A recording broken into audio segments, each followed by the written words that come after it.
Hello everyone, I am Tacet, and today I'm going to be going over the Gems of War event objectives for the Goatbusters event, in which the Sileni Guard is added to the game. So this is going to be an interesting week, since tomorrow, around the time that this video is probably going up, we will be going and have the patch. It'll probably be around like 8 p.m., 9 p.m. or so, Eastern Standard Time or so. Somewhere is kind of around there, but it is very, very likely we are getting the 5.0 patch tomorrow. So we have that to look forward to. Other than that, let's get into everything else that we have going on this week. So first thing, of course, we got ourselves a new troop. It does come in with a brown-red arcane, which is a decent one. However, the troop is not so much. Ends up stealing attack from an enemy, and then shifts it into its armor, and then barriers all wild folk allies. This is pretty lackluster in about every single way. He has a 12 mana cost with no way to really get it up much further, other than being able to be used with the 50% mana starts off of either wild folk or knight. However, you wouldn't really ever bother using it to that regard, so you'd pretty much just want to get enough copies to go and get this thing maxed, and that's pretty much it. And of course, I never normally show this part because I normally max it beforehand, but you can of course just click the bigger arrows, and it actually moves it by rarity, so you can go from higher rarity to higher rarity all the way to the mythic to get all the copies. And as you can see, it's 13,800 glory to max it out, which is generally one of the better uses for glory, assuming that you're a little bit later in the game. Otherwise, just get a few copies just to kind of have it laying around. But yeah, it's not too expensive to end up maxing it out. Another thing, of course, that's always good spending glory on is make sure to go get the weekly Spoils of War, so you can go and get your 10 event keys. This used to be infinitely buyable, but now it's limited per week, as it has been for several months now, and is definitely a good idea to be buying those every single week, as it's one of the main ways you get event keys for pretty cheap within the game, despite it being so limited. Other than that, we do have 10% to all Pen's Veil, is 10% to all Wild Folk. This stacks to be 20% for a good majority of the kingdom. You do get additional gold whenever you use Sileni Guard this week in PvP and Explore. This might work pretty well when synergizing it with the other event that we're going to be having this weekend. We have a Vault event going on, so we can go and stack up on resources, and you'll be able to, that stacks with the 400 gold per turn as well, so you'll still have the higher gnome chance, while also being able to potentially get that 400 gold if you're using this troop on your team. So worth considering. I'll probably just go for a quicker kill team just so we can focus a little bit more on like trait stones and actually getting gnome drops. However, you can get a bunch of extra gold while doing so if you simply want to use 3 troops and then simply plop this in to get your extra 400 gold. But yeah, Vault event this weekend is definitely going to be a good time to go and grind, and it'll be right before we have the campaign start that are going to be going as a new pretty much weekly thing starting into next patch. Anyways, as far as the chests are concerned, of course, it is Pen's Veil event keys. This has one extremely noteworthy drops, and I'm pretty sure most of you already know which one this is. However, for those of you that don't, here's everything that is available in the chest drop table. Just click Show All and Pen's Veil, and it'll bring up everything, even if you don't have it currently. But there is one really specific thing that you want to make sure you go and get, and that is, of course, well, if you have the keys for it. It is a mythic, so it's pretty rare. You could open like 1,000 and still not get it. But that is Wild Queen, one of the best trips in the game at the moment, and she has 20% extra stats this week. But insanely good for purple, green, and brown Guild Wars. You can also use her for PvP, and she's just an all-around good troop. She gets to steal a bunch of attack from the enemy, gives it to your first slot, and then gets to create a bunch of green and skulls. This not only mana generates for her, but also does a lot of skull spam. And yeah, overall pretty good. Her traits are pretty lackluster for the most part, but all of her value is essentially in the colors that she is, in combination with what her ability does. So it ends up working out quite nicely, and definitely worth considering, though do keep in mind it can cost you a lot of event keys to get it. Every single thing you see here is in the event key drop table, with the only exceptions being the 4 troops that say the Warrens next to them. All of these are from the Warrens Delve, and you would get them from there instead. Anyways, let's go upgrade this little guy real quick and go get a max so we can go get that extra star. Should be able to get another star. Not sure what that bring Pen's Veil to, but we're about to find out. Go get it fully armored, traded up, and that should give us an entire star onto the kingdom, which is pretty much one of the only reasons of really even getting it. But as you can see there, boom, 17 star, nice shiny little purple star there. And there we go, one step closer to 20. which no kingdom currently has 20 yet. We will probably be getting it in the very near future. As of next patch, we're probably going to be able to see quite a bit forward, possibly even to the end of the year, as far as newer content coming into the game, as far as on a weekly, monthly basis. So we might know soon when the first 20-star kingdom is going to be added to the game. So that'll be interesting to see, because noteworthy thing about 20 stars, even though we have several at 19 right now, at 20 stars, we do end up getting, boom, a whole extra stat. So that can start changing things quite a bit with how many stats would start rolling in once we start getting a lot of 20 stars. And that could happen as early as late this year. However, no official date as far as when we'll finally be getting that. Also, star system will eventually be expanded to 30 as well. However, again, no official date on when we're getting that. Neither of those are in next patch. Anyways, for the guild event this week, we do have raids. Pretty straightforward. Pansvale, it's a repeat event. All these will be repeat event going forward. Also, one interesting thing about raids too, this is the last week-long raid event. So if you enjoy raids, enjoy it now, because you'll still be getting it, but it's going to be a weekend event starting next patch. So do be mindful of that going forward, as yeah, we're probably going to see a lot less raids because of that overall. And they're only going to last for 3 days rather than an entire week. However, it will be scaled like the other events, like invasion stuff, to be compensated for the fact that it's only 3 days and not a week. Though most people, I feel like, do get it done in about 3-4 days or so. So with the reduced amount of points that you'll end up needing, should end up working out pretty decently, since these events pretty much already took that long to begin with. But this does end up coming with a new weapon. It's an okay weapon, nothing overly powerful with it, but it does have some synergy, if nothing else, with Wild Queen, which will have some potential going into the future. It deals damage to an enemy boosted by Pansvale allies and creates a mix of green and yellow. And you can use Bard, hero class, which counts as it, and you can also end up using the Wild Queen, which of course will also count as it. Nothing like insanely good for synergy at the moment, given that it uses red-purple, but going into the future could have some really decent combos, unlike maybe Purple Guild War Day with Wild Queen. But it's an okay weapon. I would get it just because you need to help out your guild anyways. It's only 250 gems, so definitely get it through gems rather than Soulforge. But I would definitely pick it up. And you can use the battles to end up helping out your guild to go get more points and everything. Anyways, let's just go show this team real quick. You might notice I'm actually using the Raid Troop in first slot. This is very, very rare that you would ever do this. Generally because you... the Raid Troop is all the way in the back, so you normally don't get to hit them with your skulls. However, there's a really specific troop in this kingdom that makes this kind of happen otherwise. So, as you can see here, we have Trickster. Trickster has a very interesting mechanic, in that he gets to, for one, mana generate a bunch, but it switches the first and last allies. And while we haven't had a chance to use it yet this battle, we'll basically be able to do that to go hit really high skull damage onto Zugoff. So we'll go show it right here. I'm not sure if we're going to get a skull from it, but as you can see, that moves Zugoff to first slot, regardless of what the team composition is. Then he can take a skull. That skull will, of course, hit, assuming it's fully traded, hit for 3 to 5 times damage. And assuming you've already gotten this thing maxed, since it's been the drop table for quite some time now, that will be 5 times damage. Right now, we would be doing 350. I did math right. Yes, 350 damage to that Zugoff, which is obviously a lot of damage. And you just do that, boom.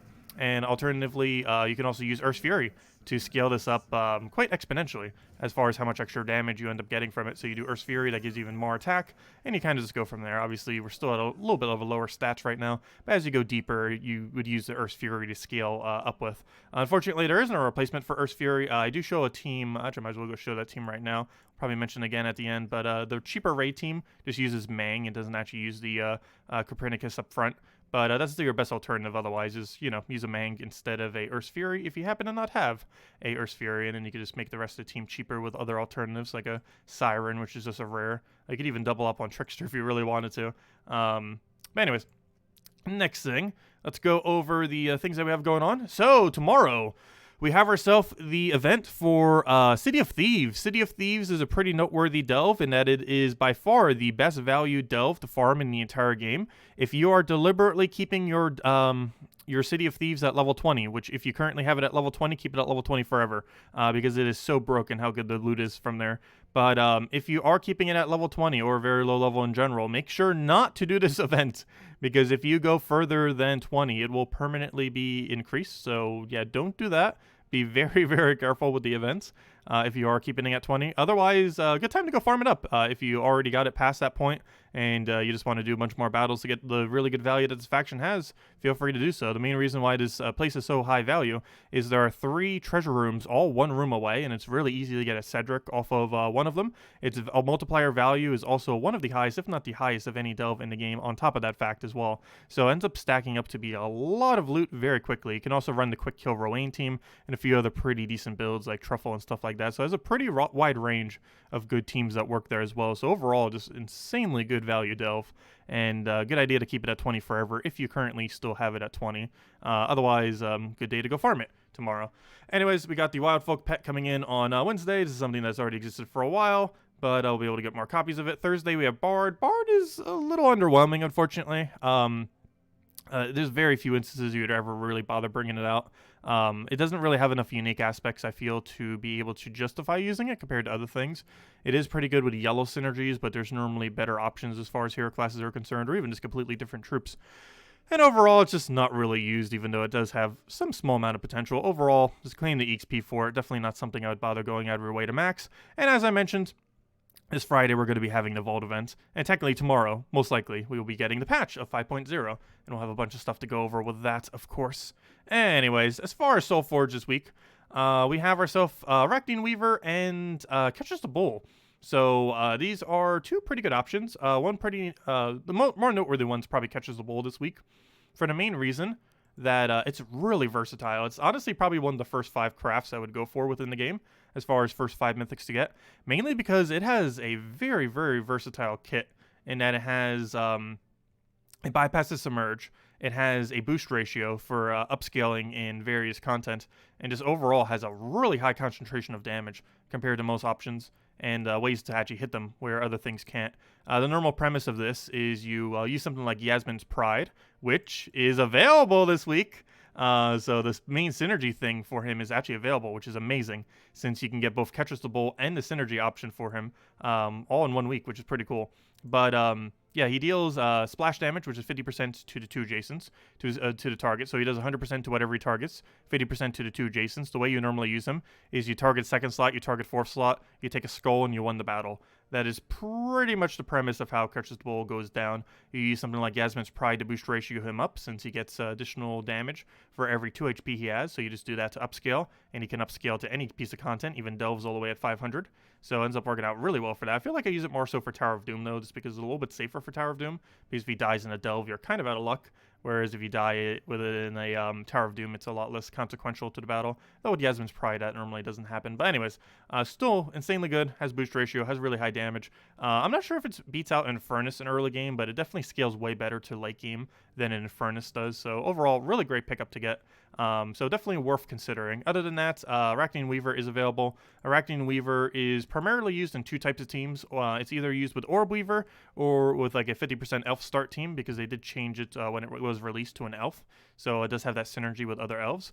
And the other alternative, of course, is to use it with true damage builds. Works really, really well if you have a true damage poke that brings this into one-shot range and then killing it with this, so you get a bunch of explosions. He has basically a Gorgolfa amount of explosions, so ends up working out pretty well. He also, on paper, has some of the best traits in the entire game, having Stealthy so they can't target it directly, Impervious so it is immune to pretty much everything, and 75% chance to summon the Web Spinner, which is actually currently the best summon in the entire game off of a trait. Actually, possibly off of ability as well. It might just be literally the best summon, but it's definitely pretty high up there. Web Spinner has triple damage on all of its skulls, assuming they don't have immune to web, which is insanely good damage to say the least. And that's basically Soulforge in that regard. And as I mentioned, Yasmine's Pride. Get Yasmine's Pride. It's not even a question. Yasmine's Pride is probably one of the top 5 weapons in the game, maybe top 10. It's not used for everything, but in the situations that it is used, it's insanely good. It's an upscaling weapon, very similar to all the Mang-like weapons, except this one is probably the most defensive one out of all of them. It's really good at not dying. It ends up eliminating all the armor from an enemy, as it says, and then it gives you a bunch of life. Even the base life isn't too bad, but it has a 3-to-1 boost ratio per every armor that you destroy. So you're destroying something like 300 armor, we're about to get 140 HP gain, and it's not just to your hero or to a single troop, it is to every single one of your allies. And yeah, it is insanely good for keeping your team alive, especially when combined with something like a Titan or some other already tanky hero class, which works pretty well because it does use Brown, so whenever you take Brown to get Barrier, it does feed mana into it directly as well. So overall, insanely good weapon, definitely top 10 easily, arguably top 5, and definitely 100% make sure you go get this before the end of the week, especially if you own Ketras the Bull. Ketras the Bull is, oddly enough, the best synergy option for it, which is kind of funny that's actually available this week. I'm not sure if they planned that or what, but yeah, it kind of works out because if you're using Yasmine's Pride, you're almost guaranteed using it with Ketras, at least in the current state of game, mostly because as far as HP damage boost ratios go, Ketras currently has the best overall boost ratio. If you don't have Ketras, Bull Taurus is probably the next best bet. It also has no mana conflict with this, so it works out pretty well. It's a red-yellow with 11 mana cost that has a 1-to-1 boost ratio off of HP. This is theoretically higher than Ketras, however, due to how Ketras does his damage, it is technically lower than how Ketras' boost ratio is. But overall, it's the next best bet. It's only an epic, so you might have it laying around already if you just want to get that to synergize with Yasmine's Pride. And anyways, other than that, you'd get Radiant Jewel from the event, so don't bother getting it here. We have Glaive of Many Goats, which you could pretty much just skip on. It's just a Wild Folk synergy thing for green and yellow, and it has about as much synergy as a Radiant Jewel does, since most Wild Folks are centered in Pensvale anyways. But obviously, you'd want to go Yasmine Pride as the main thing you'd want to craft this week. And other than that, one other thing that's kind of hiding over here, Sleigh Bells. This was, gosh, like the Christmas... I think the second Christmas ever for the game. They end up handing this out or doing something with it, but it's in Soulforge if you want to go craft it. It's completely useless. It is an extremely old weapon, so it's obviously really bad because it's scaled towards way back then, and even then it was barely even usable. And yeah, it's definitely worth skipping on, but if you want it for completionist purposes, it might be one of the few that you're still missing, so might want to consider it for that regard. Anyways, let's go over to teams. Obviously, we already went over a couple raid ones, but we'll still mention them. And of course, all of them will be in the description as well. So, first off, we have ourselves the Caprinicus team. We end up showing this directly. It ends up working out pretty well. It uses the very rare raid first slot thing, but however, it works with Trickster because it moves them to first slot, which allows you to do the additional damage. So it ends up working out really well. Aside from that, we have our cheaper build, which ends up doing a basically a Mang focus of the same thing. You can still move the Zugoff and basically throw Mang onto Zugoff, then Trickster him all the way to first slot, and then you have a really high damage hero class, ideally it's Titan or something, to go kill it out. And with an enraged poke, that should almost always be enough damage. If you Mang into having already gotten enrage off a Titan, off of his second to last perk, that should be enough to always one-shot him. I am almost guarantee, because based on its armor value, 1.5 times that much amount of damage should be enough to always one-shot it. So you just simply Mang, Trickster, take a skull, boom, Zugoff is dead. That is all you have to do. You could theoretically even run it without Caprinicus, because that combination alone, Mang into Trickster, is probably enough to kill consistently, if you have Enrage, is probably consistently enough to kill Zugoff, regardless of how far you are into the event. So that alone is already all you technically need, and you can just run a bunch of defensive support. But it's still good to have the backup chance. What if you don't end up getting Trickster? You Trickster twice for mana accumulation, and then it's like, oops, you have to target it now with Caprinicus. But however you want to run it, regardless, Mang Trickster is the main premise of the team, however you end up running it. Anyways, as far as Yasmine's Pride team, I couldn't not show the version of this. This, of course, is the one Ketras the Bull version. If you see me using it, I normally use 2 Ketras the Bulls. Obviously, you don't necessarily need to. However, I do normally run 2, just because it's you normally need at least 2 Ketras casts. Well, you always need 2 Ketras casts to end up winning out a battle. So it's normally quicker to actually run 2 of them rather than 1. However, running 1 is perfectly fine. And with this team, it's actually pure green too, so you could use this for green Tower of Doom, as well as other green things. However, it is not as good for Guild Wars, mostly because it doesn't have that good of a comeback mechanic. If you fall behind, you're going to lose. Ketras the Bull that's probably the biggest issue he has as a mythic. He's not really good at making a comeback. But this team is really good for upscaling, and you could use it for any delve that has green and any Tower of Doom that is green. Those are the 2 main instances, though do keep in mind Ketras the Bull can still be used for brown and red as well, with most of the synergies that it has. And of course, your weapon doesn't have to be that color, so you can still use it on red in something like a Tower of Doom. Anyways, so we have Apothecary. This does cleanse, so you don't have to worry about stats effects, as well as creating a bunch of brown, which feeds into Yasmine's Pride and Ketras the Bull. Yasmine's Pride, of course, just gives you a bunch of HP, scaling based on their armor, which will scale up to whatever their stats are. Ketras the Bull does all your damage, being able to boost ratio off that life. And Leprechaun gives you the initial mana by having Empower into a bunch of explosions, which also gives you some free gold. Overall, ends up working out insanely well. And yeah, that's all you pretty much have to do. And then you cast onto second slot after you've done a couple Yasmines, and then you do it onto last slot, and then boom, the entire team is pretty much dead. Might need like a skull to poke out first, but given that you also Yasmined it, it might already be enough damage to end up killing it out. Anyways, as far as delves, if you are going to be going through City of Thieves, if you're farming at level 20 or going just for the free battles, you would end up using Mount Crusher, Rowanne, Leprechaun, or Maraji Queen, or similar builds. You are allowed to use Quick Kill Rowanne here.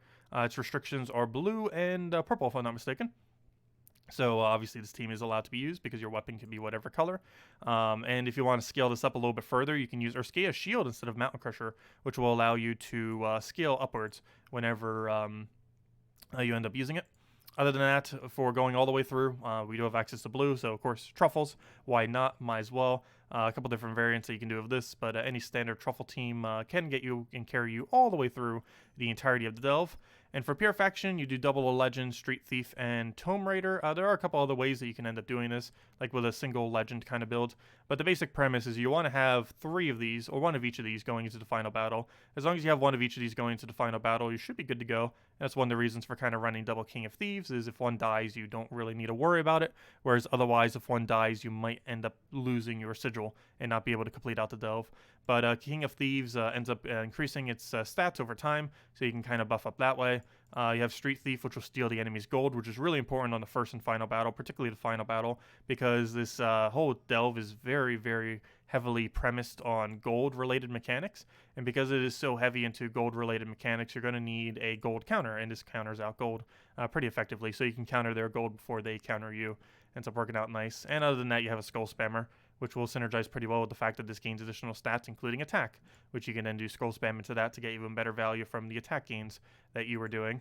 Aside from that, last thing to really mention is Bard class. A couple different ways you can run this. However, Black Manacle to Triple Luna or Dawnbringer to Triple Luna are your 2 best bets. This ends up doing a lot of damage, to say the least, since you end up getting additional damage for all the yellows on your team. And worst comes to worst, you have a billion Lunas with their full AoEs, and every single time you end up taking a yellow, you're going to be exploding a lot of gems. It explodes 1 for every single one, so you'll get 3 explosions. And if you're using something like Titan, you'll technically get 4 explosions, because if you take an extra turn of yellow, you'll be not only getting the 3 explosions per each of the yellow things, but you'll also end up getting the explosion for taking an extra turn. So you're going to get a lot of explosions out of this team, and you're mostly going to want to be taking yellow if it's available, and whatever the secondary on your banner is, which in this case is red. So yeah, ends up working out pretty well. Should be a pretty quick event for the free gems and the free EXP if you haven't already maxed out your Bard. But anyways, that's everything with this weekly event. However, of course, we'll have plenty more to go over very soon with version 5.0 right around the corner. It'll be bringing in weekly campaigns, a paywall, and a few other things. Who knows, maybe we'll get some balance as well. But we'll be going over that very, very soon, and everything in that, and how to kind of avoid the paywall, some strategy for it, and other similar things, just to mention about the patch, obviously, as it's the first 0.0 patch that we've gotten in a very long time. It's been almost 2 years. It is the longest time we've ever gone without a 0.0 patch, so it'll be interesting to see how it pans out. But anyways, guys, I'll catch you guys later. If you still have any other questions, feel free to leave in the comment section below. Thank you all so much for watching, and have a wonderful week. Goodbye, everyone, and see you in version 5.0, as this is probably the last video we're doing prior to 5.0.